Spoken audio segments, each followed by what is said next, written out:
of the devil, and it shall appear.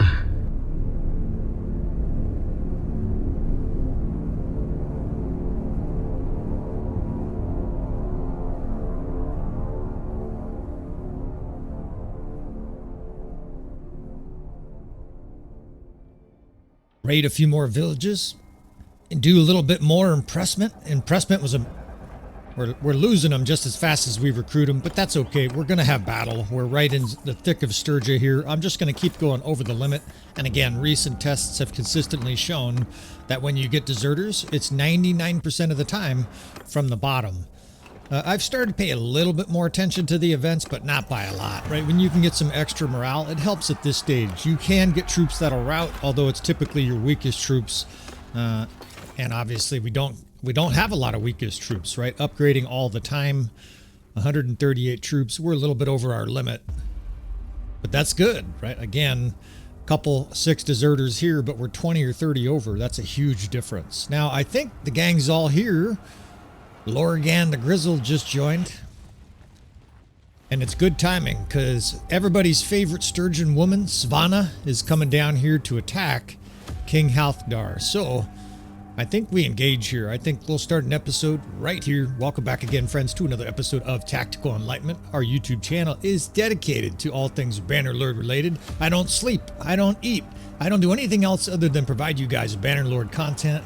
And I'm only slightly joking. We produce nearly an episode every day. You can come by, and we've got Glaron Heavyhand here in this infantry heavy, no cavalry playthrough, looking pretty spiffy. We spent about 150 grand on some armor, some equipment, and we're starting to get decked out here, although we're still pretty vulnerable, right? We're still upgrading after the last couple of really savage battles. In fact, we had a loss about a month ago. That might even be the last episode you saw. We'll see how much we edit out. And this is no easy victory here, right? This is a large force. We're going to engage though, right? In fact, this is the spot of our loss, I think. I think it was right on this snowy plain here outside of Vladiv Castle. We defended Vladiv Castle, and then we made the mistake of trying to help the Nords. Well, what's the definition of insanity? To try the same thing over and over again and expect different results. The thing is, though, is that we're gonna behave differently here. And it looks like we're taking a defensive position. I like that. All right, so we've got our 4 divisions, and I'll again walk you through my mindset as an experienced player, being a small fish in a huge battle like this, in a huge ocean. I do have 4 ranged units, right? The 1st division has less skirmishers, but you can see some of the shipmates and whatnot, the Imperials. We've been trying to recruit their infantrymen, their tier 2 infantrymen, because it upgrades to these tier 3 skirmishers.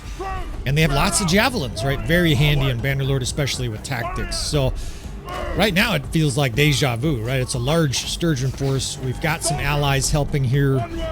I mean, it's even in the same part of the same battlefield. So hopefully we can make up for our previous mistake. We won't do this a lot, right? Where it's like multiple battles, the same location, the same opponent even. But when you lose, it gives us an opportunity for a little vindication here, right? A little bit of revenge on these sturgeons. Now holding up our shields because these damn horses are plowing through with their javelins, right? You don't want to take one of these javelins to the face. And notice the distance here, right? We're about 30 meters from the enemy, right? The majority of the enemy infantry, I'm going to keep my distance here at the beginning. I've got the infantry behind us in a square, watching out behind us. I'm going to let the enemy basically engage the primary Nord force and then try to envelop them slowly, right? We're basically going to skirmish. We have skirmishers, right? So we're going to skirmish. There's arrows whizzing in here from the sky guards. Incidentally, I had it in my head that this campaign was a good testing grounds for the Sky God Chosen because we still don't have Nords in the custom battles, apart from sea battles. So I think we're going to have 70 or 80 Sky Gods Chosen at some point, and we will see what we can do on the battlefield with an 80 or 70% infant or archer army of the Nord archers. Right? We'll see how powerful they are. We're still going to have some infantry. It's very hard to have all archers. But they're also, you know, they're sort of the poor man's infantry, too. They got a strong shield. They've got pretty decent melee skills. It'll be interesting to see. Anyways, we're keeping our skirmishing distance here, and we're just going to keep backing up, right? We've got archer support. We're doing a really good job just shelling the enemy at range here. Our skirmishers are chucking in javelins left and right. Now that they're sort of paying attention to us, but it's a trickle, let's get in here, right? Let's charge this. It's like 20 guys. I think we could make work of these guys. And Glaron Heavyhand is becoming a menace very quickly. He just gained a level, I think I saw. I mean, he is starting to blast people. His two-handed skill is, you know, it's got a long ways to go, but we've got a very fast axe, and so it seems like, you know, his skill is higher than it really is. It's a very fast swinging axe, so it seems like we're just whizzing around the battlefield. Eventually, we need a longer axe. This axe requires a huge amount of dexterity. You've got to get in really close to the enemy. It's uncomfortable because, of course, that's where you take your worst blows. And it's also not doing huge damage. The guys who swing the huge two-handed axes are probably laughing at my little 60 and 30, but it is going to be good for initiative. Initiative I describe as, you know, when the enemy tries to attack you and you swing at the same time, you win because your axe is so fast. Now, reinforcements are coming, right? So how are we going to deal with this? Well, we're going to play defensive. We're going to make a square. We've got archers behind them, and I'm going to push our square here to the left. Basically, try to funnel the enemy between our two different forces. The good news is that this line, this reinforcement batch is pretty weak. There's a lot of recruits. There's a lot of weak guys with you know, tier 3 infantry with the shield. And we look like we're in a lot better shape this battle. We can start pushing forward with this 6th Division 2. There's about 30 guys here with shields. They're probably pretty beat up at this stage, right? This is definitely going to be a bloody battle, win or lose. All right. That square is clear. The enemy's they're starting to get skittish. Let's start to get aggressive here. They've got archers right towards our center. Let's push in on them. Kill this noble. I don't know what they're doing. The enemy's concentrating their forces. Let's try to push in on their flank. Little Santa hat motherfuckers trying to swing. Shoot their little arrows at us.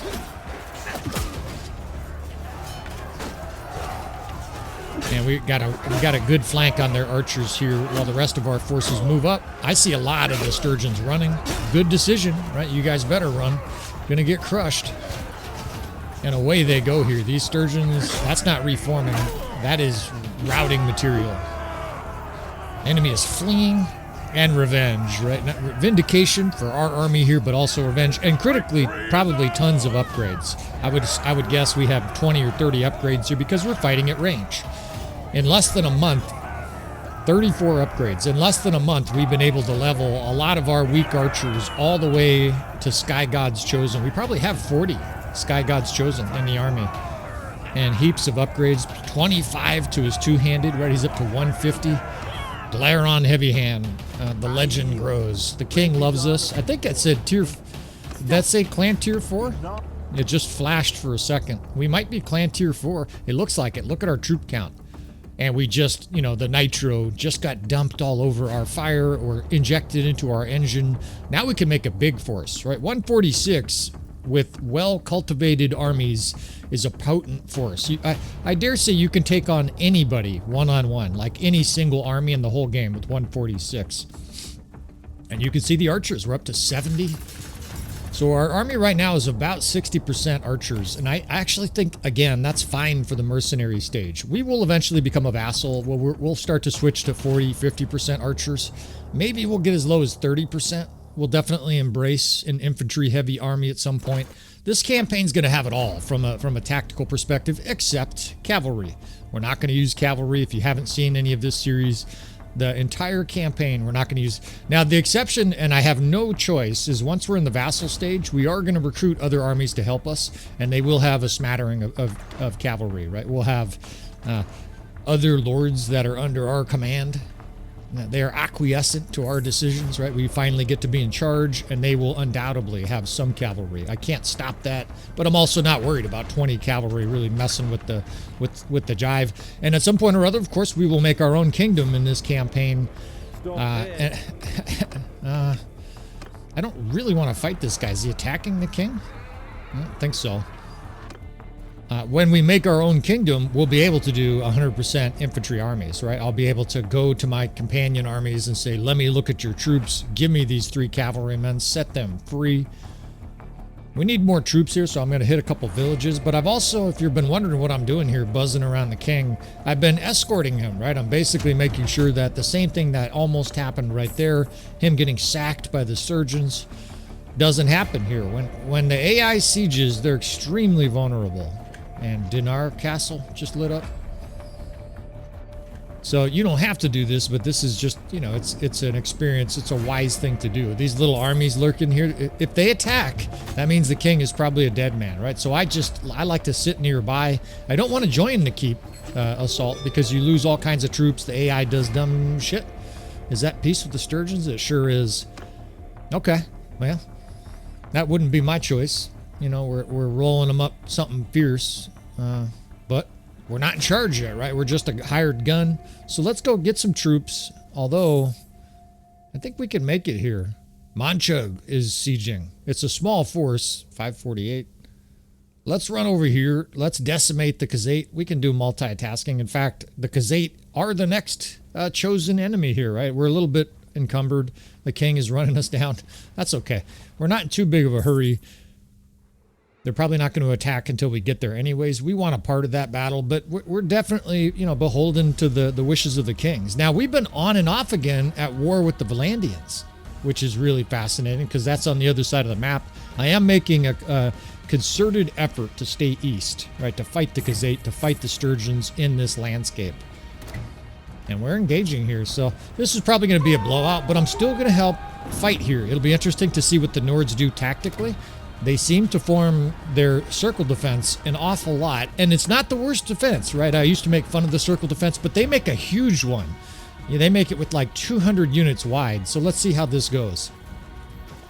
Vassal state is always more difficult because you're watching the AI. 80% of the battle is the AI fighting the AI, and you got to kind of observe and be light on your feet. You also don't want to get too far out in front because the AI will leave you and not give a shit, right? The proverbial trucking under the bus, but that sure as hell looks like the start of a circle to me. I see some archers towards the center. This is a perfect opportunity. In fact, this is a tactic that we demonstrate on the channel on a regular basis. I call it the inner circle of hell with the firing squad. Well, we get to be the firing squad. If you want to learn more about that, just, you know, Google inner circle of hell or, I don't know, famous YouTuber, some shit. It's basically a ring of troops inside, usually a combination of shock troops. Sometimes you put skirmishers and or vulnerable archers. And we're the firing squad here. The AI wants to go around the circle. There's a huge circle of shields absorbing arrows, and we're preventing them, right? We've got a line of skirmishers here fending off the arrows, and behind us, the bolts and arrows are starting to fly. Now, they are going to circle here eventually, but boy, are they taking a beating. It's like a toll booth. And this is a very expensive one. The price is death, right? You get shelled with tons of arrows. You can see what's happening here. They're making this very wide circle around our troops, and by the time they've gotten around, I mean, they have suffered 50% casualties maybe. Now, this is obviously a battle, a perfect battle actually to demonstrate this because we're not going to lose, right? This is a bunch of fairly weak Khuzait that is getting attacked, outnumbered 2-1. So even though our allies doing that inner circle of hell, they don't need to do that, right? And it's actually really curious, AI, that even outnumbering their enemy here, the sturgeons are still forming their circle, which makes you wonder, were they going to attack from that position? Because we're required to attack here. We're the attacker. I mean, I think that's how the dynamics work here, right? They're sieging, and we're attacking them while they're sieging. So Glaron Heavyhand can get on his whirligig two-handed skills here. I've got to reorient. It's been a little while since I've played a two-handed character. I've been playing a lot of shield and sword characters. It's a very different animal, right? Because you're dodging, you're juking, you're bobbing and weaving, and hopefully I'm not making too many people nauseous with this movement. It's kind of a necessary thing with how accurate archers are. I mean, we do have a sword and shield, but we're going to use an axe an awful lot, right? That's how you power level it. And obviously that's the theme of this playthrough is axes. Some guy said, not some guy, one of our guys who comes by on a regular basis, I appreciate all you guys. Sometimes it's some guy because I can't think of your name, but he says I should use all axes: throwing axe, swingable axe. If you have, you know, a long axe, a short axe, no swords. He's basically saying a shield, axe, long axe, throwing axe. You get the idea. Right, we're gonna eat our dinner each night with an axe. And maybe we'll do that. We'll have to see what kind of equipment we run into, right? If we find a really powerful sword, a one-handed sword, it'll be hard to turn it down. And my general experience is that axes, from the one-handed side of thing, are far inferior to swords. I guess we'll try a little bit in this episode and test it out. And of course, for me, it'll be hands-on experience. And these poor Khuzait, this is like a glue factory here. Glaron Heavyhand is just a wrecking ball. They don't know what to make of the circle. They keep running into the firing circle and being circled, or they keep getting firing squatted. I'm getting banged around, but these are also weak Khuzait. You sort of feel bad for them here. They got literally ripped apart. There are horses that are being ripped into pieces. And a lot of people worry that the Khuzait are going to be more than the Vikings, the Nords can handle. We shall see, right? We're definitely going to have some huge battles in this campaign against the Khuzait. We haven't had any massive battles yet. We did do a previous walkthrough of the campaign, but we didn't have any, 1,800, 2,800 Khuzait battles. We're going to have them eventually in this campaign because this campaign has got a lot of episodes, a lot of runway ahead of it. I'm going to play this campaign pretty deep. I guess unless you guys don't like it, right? If you want to see less episodes of whatever content I make, don't hit the like button, right? I'm actually telling you, don't hit the like button, right? If you don't like something, I mean, it goes without saying, but it's your way to vote, right? It's ultimately, YouTube is a democracy, and that'll work, right? An 8-to-1 kill ratio, a bunch of skill points, not a single one of our companions went down. We did lose 6 Freeman archers, but that's our lowest tier. We call that success in my book. All right, so Sturgeon's smashed, Khuzait smashed. What next? Well, something that's on my mind is equipment. I got to sell some loot. We got to get to a store. I'm not sure why this battle's not over yet. These Khuzait need to just hit the retreat button. But I want to hit to. I'll just ramble here. I want to hit a store because I want to continue to upgrade our characters. But since we have peace with the Sturgeons, there's another Nord town that I want to visit. The reason is that in my brief experience, and it is very brief, right? We've played maybe 80 hours of campaign and maybe 120 to 150 total hours of the Nords. My experience is that for some reason, the loot at the Nord city is superior to other cities. I don't know why that is, right? And we'll continue to look and, see if it's an aberration, see if it's just a fluke. But so far it's been consistent, and it's a little bit perplexing. And we just hit clan tier 4, right? So we can get another companion. So we'll make a little loop here, right? We're gonna, I'll probably save you a little bit of time. We'll run up to Hardguard here. We'll find some loot. If I find any interesting loot or I'm rambling and it makes some kind of coherent sense, we will include that in this episode. We got to go do some upgrading now. If anything significant happens, I'll always try to relay that, though. What am I looking for? Well, I already said, right? We're looking for an axe. I need a long axe. My greetings to you. The Nords have some long axes. If you want axes besides the Nords, you're kind of forced to get lucky against a Sturgeon force where they drop one of those nice long... can't remember the exact name for it, but the tier 6 axes, or you're forced to fight the Aserai. Well, that's not going to happen anytime soon, right? They're on the other side of the continent, and obviously there's kingdoms in between us and war, right? I'm not going to go down there just to try to acquire an axe. So let's go visit some Nord cities here. I'll pick up a companion. We could do a little bit of editing, and hopefully you guys don't notice much at all. Although, wait a minute, don't go anywhere. We might be getting laid. Nah. The guys that seek the young gals in real life, well, there is something to be said for experience and skills in your wife, right? There's all kinds of, on YouTube, there's the best wife, and I see the question on Reddit, who's the best wife? I don't know if there is such a thing as a best wife, but my preference in a Bannerlord wife is to have an experienced, skilled wife. The guys that are seeking like a super young wife, you're going to have children, unless they're over 45, you're going to have children anyways. So the king is going up the river here in a boat. He's like, you bitches can walk We're taking our armada here. You gotta love it, man. I mean, I love that War Sales has ships. Now, I do want to see ship speed increased, right? Ships historically were much faster than traveling on foot or horse. I remember the ratio was, if it takes you one, let's see, if it takes, let's see, shit, I can't remember it. We'll see if my memory's jarred. I'll bring it back up. Anyways, we're going to hit Hardar here. We'll do just a bit of brief editing in between these, and hopefully you guys barely notice. And there are just tons of touches like this that I just think are fantastic. The atmosphere is absolutely brilliant, although I think if it was this cold, it would be a thunder snowstorm. That is the thing, by the way. If you've never been in a thunder snowstorm, even though I live near Seattle, where it kind of rains most of the time, I was part of a thunder snowstorm, and I got to tell you, it's an imposing force of nature. Thunderstorms are already gnarly, right? The sky can kill you. That whole concept is like wild. And it kills a lot of people. I remember listening to a podcast. This guy was saying everybody's terrified of sharks in the United States, and lightning kills 100 times more people. It's one of those things we sort of take for granted. They don't take for granted in the Midwest and places like Florida. That shit kills people. You swing your golf club, and that's the last time you ever swing it. All right, let's see what we got here. And look at this shit. This is incredible. Now, I think this is sort of across the board. I hear guys talking all over Reddit, all over the Discord about how the loot is improved.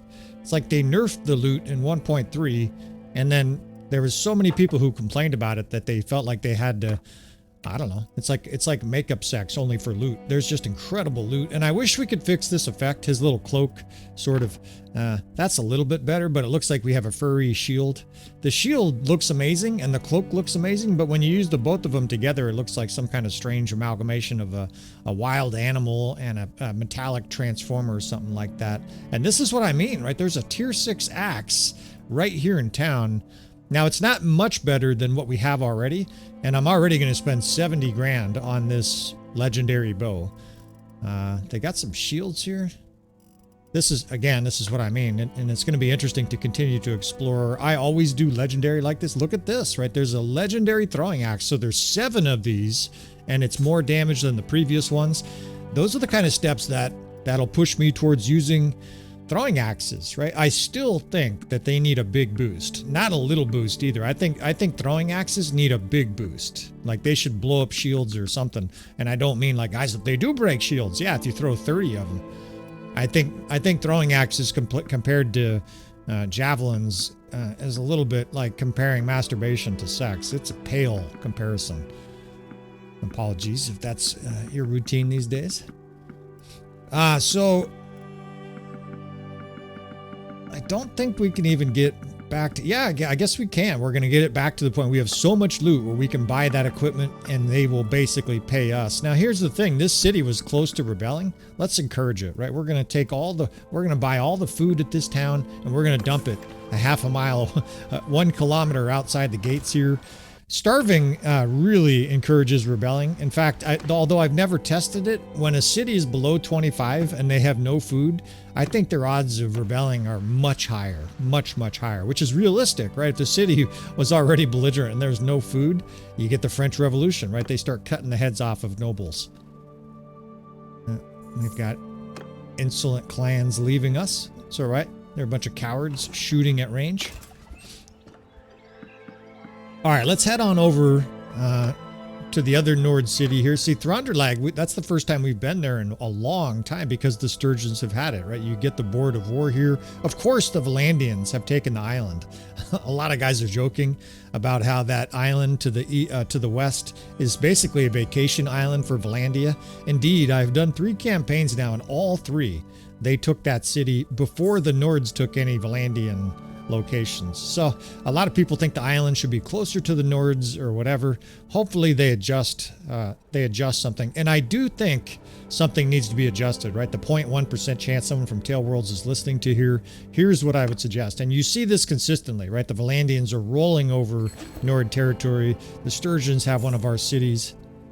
Halthar's impressed, right? Halthar's impressed. Well, send heaps of gold and maybe we'll consider it. We're going to stay a mercenary a little bit longer. We're going to build up some money, not the least of which is because I want to see what's in these cities, and the shit's expensive, right? We finally have a use for gold and Bannerlord, and these These Nords get beat up, I think, for one real simple reason. It's actually two. When you do auto-resolve, which is all the AI does fighting each other, heavy cavalry, or just any cavalry, compared to infantry, do better than horse archers. Right? Like do better than infantry. I'm distracted here doing multiple things at once. Horse archers and cavalry both get advantages in auto-resolve, and infantry doesn't, which is a strange thing. It should be, for sure, territory dependent. If you're in the forest, cavalry should be melted. Anyways, think about it. So if cavalry and horse archers get an advantage, how do you think the Nords are going to do against the Valandians and the Khuzait?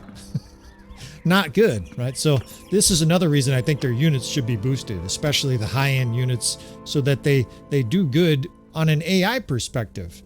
Tell me we didn't watch a year and a half worth of exciting trailers and got all hyped for war sales.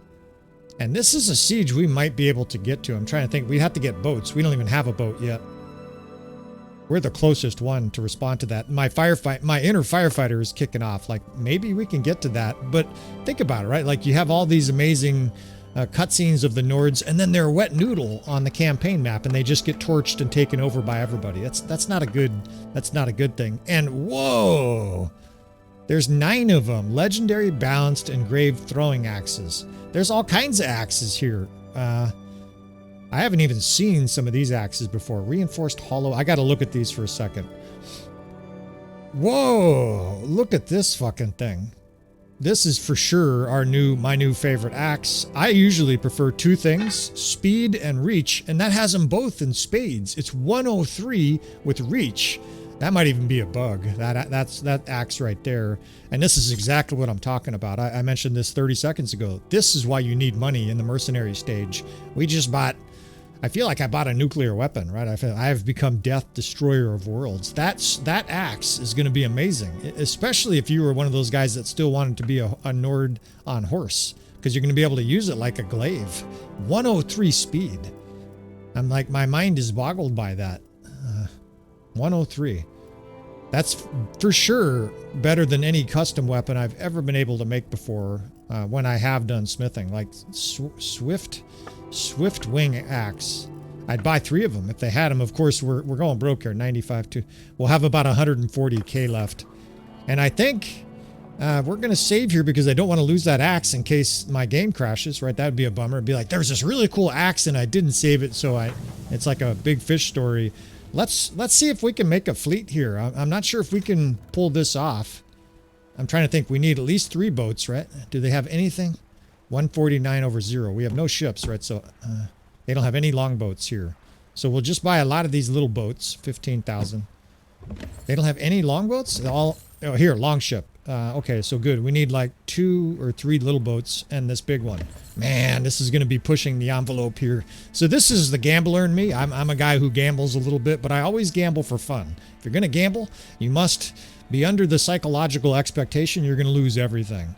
How do we lose everything here? We make our fleet, we sail to fight the Valandians, and we get captured, right?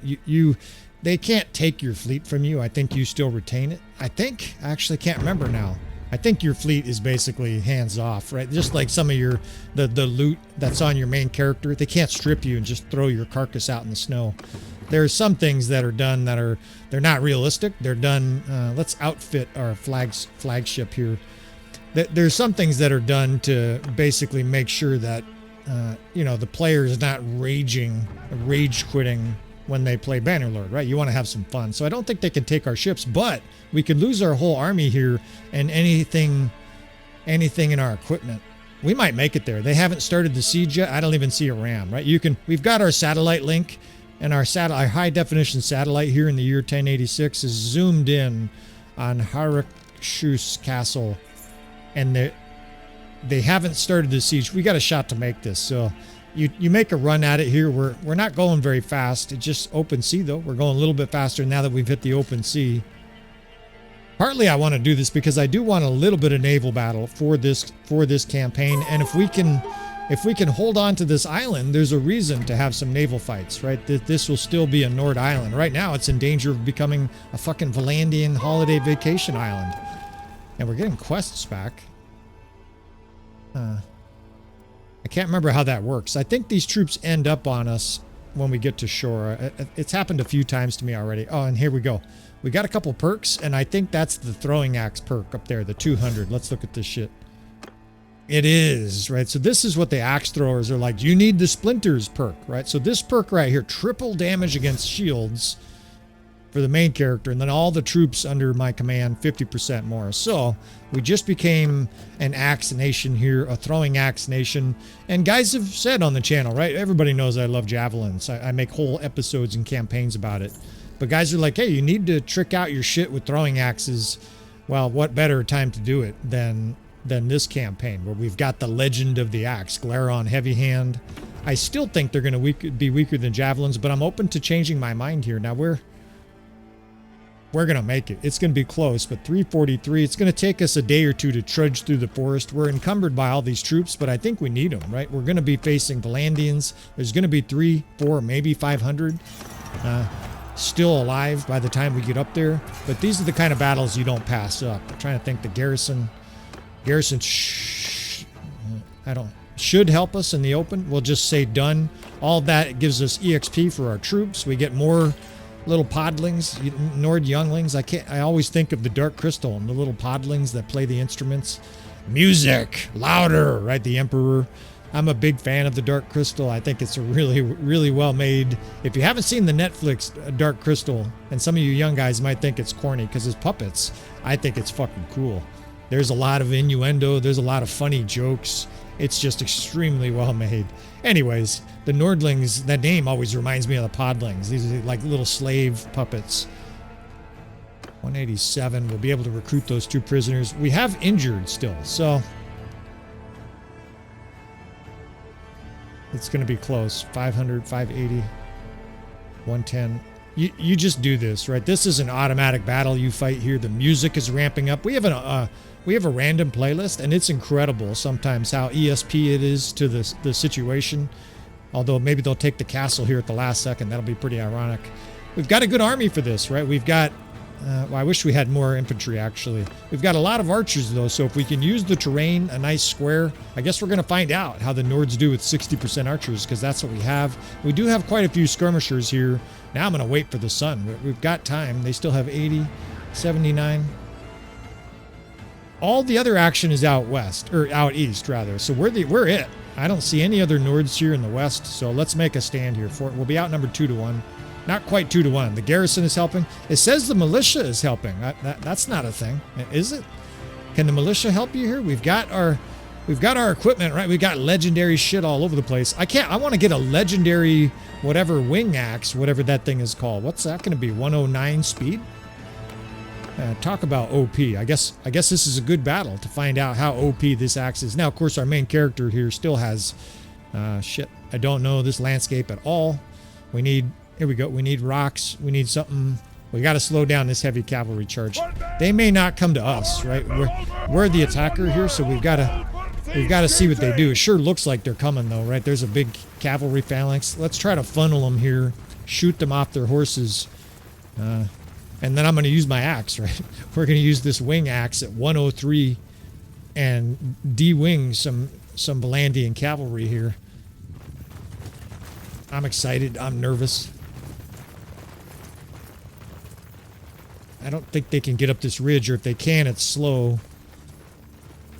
There's some horse archers coming in. And what a cool looking battlefield map. And there are, I would just say a bunch. I would say there's a bunch of new maps added. Maybe it's only 7 or 8. I mean, this is still a bunch, right? A bunch of bananas, 7, 8 bananas. I think there's maybe 10 new landscapes, and all of them are cool like this. This landscape has all kinds of intricacies. There's rocks up here. Talk about a natural funnel. You know what this looks like right here?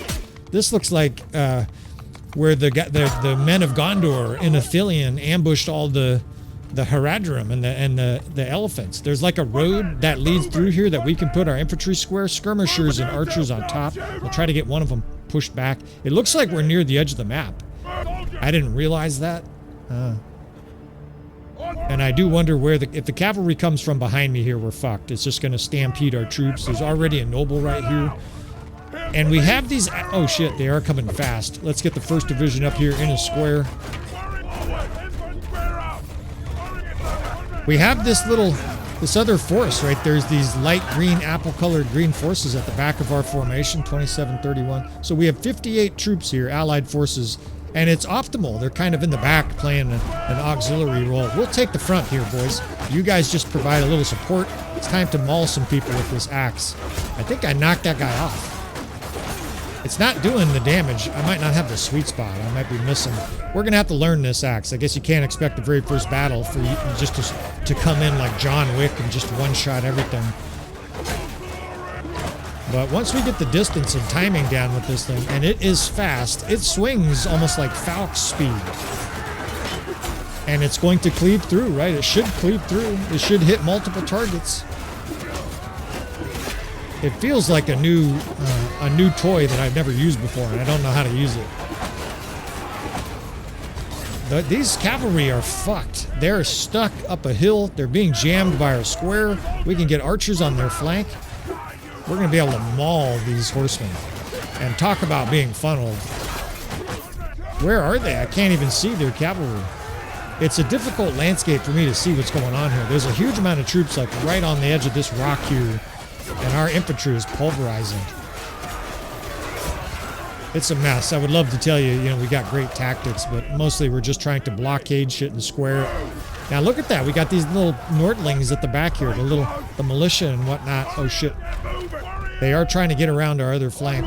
We got to bottle off that right side. But the left side is a fucking charnel house. They're just dead Glandians and horses everywhere. All right, you axe boys, this shit better perform. I'm holding you guys personally. Oh shit, I'm surrounded here. I'm holding you guys personally responsible if this shit doesn't work. And they're like, yeah, see, you one shot. All right. Archer, crossbow, almost got speared. We've got a nice square here. It looks good. We blew that guy's shield up when he got shot to death.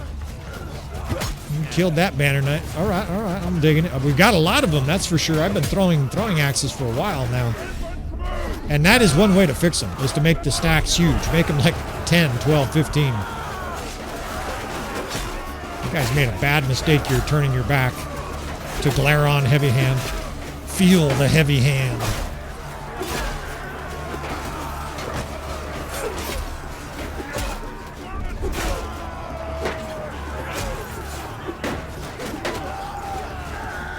They got crossbow in here somewhere, but you can use these throwing axes as a one-handed weapon, and look how fast my character's starting to move. We got a speed banner. He looks like he's cracked out. This battle is over. Man, we raked. And if we get a friendly kill here at the end, just to terrorize our allies a little bit. Glaron Heavyhand. This guy's going to be a beast fast.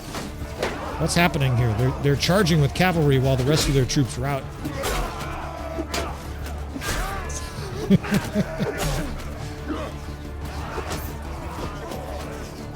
And beautiful. Well, a lot more to explore. This one wing, whatever the hell axe. I'm not sure, the jury's still out. It seems kind of like it's bugged. A really powerful long axe usually one-shots everything. Now, I gotta be honest, I did not look at the damage. The damage is probably low. It has to have something.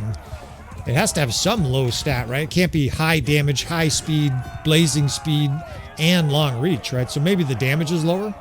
But what an axe, right? I'll take it. I'll definitely take a long, fast axe. Once you get the timing down in the open field battle, it's going to be destructive because you can bob and weave and keep your distance. Combine it with high athleticism, and we're going to be a wrecking ball here. I'm just telling you right now, this is, I mean, you hype up a series like this as the birth of a legend. As far as battlefield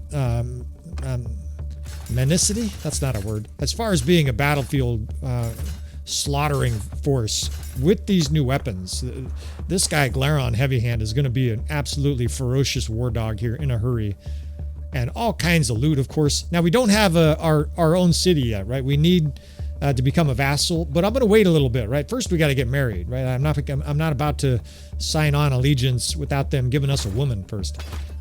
But that's coming up. I think we'll break this episode right here. I got to get some Nordlings. This castle is highly vulnerable right now, and of course the Valandians still have the city. So let's let's hit some of these villages. There's 3 or 4 villages here within a day's march. We've still got our fleet right there, so we can take off if we need to. We don't have to own.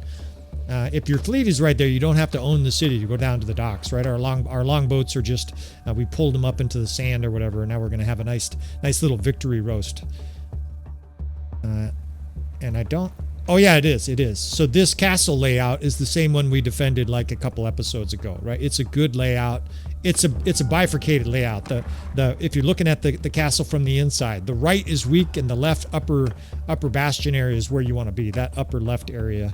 Another sort of insignificant event. Yay, our morale went up 5. And we don't have a morale issue, right? It gives you 5 morale. Look at recent events, plus 50. When your force destroys a Valandian force twice your size with fairly minimal casualties, that is how you get morale, right? You can nickel and dime. It's kind of like the guys that are spending 2 hours to make 3,000 a sword at smithing. And then we win a big battle and we get 300,000. I still remain that battle is the way to go in Bannerlord. You can be smithing lord, and there's nothing wrong with smithing. You're going to make some incredible weapons, but if you're purely doing it to make money, there are better ways. Those must be deserters from this battle, and I love that feature, right? These deserter bands appear after a big battle. You got a bunch of guys that fled. Even better is if they tied the code to the amount of people that fled. So those battles where 600 fled, there should be deserters scattering all over the place. And we'll do my wrap up thing right here. I'm going to hit a couple villages, but let's wrap this episode up. So, whew, man, that was a breathtaking, probably be 3 or 4 battles in this episode, right? Including that big slaughter at the end. We picked up some great loot. Now we're broke, right? We got to get back to work. We're going to have to defend some castles, but we're also decked out, right? We've got a fleet. We can go do some naval combat. We can sack and raid villages. Now we can go sail to Valandian lands and go raise havoc, right? Now we can actually do some raiding. We'll go down some rivers and rip some shit up.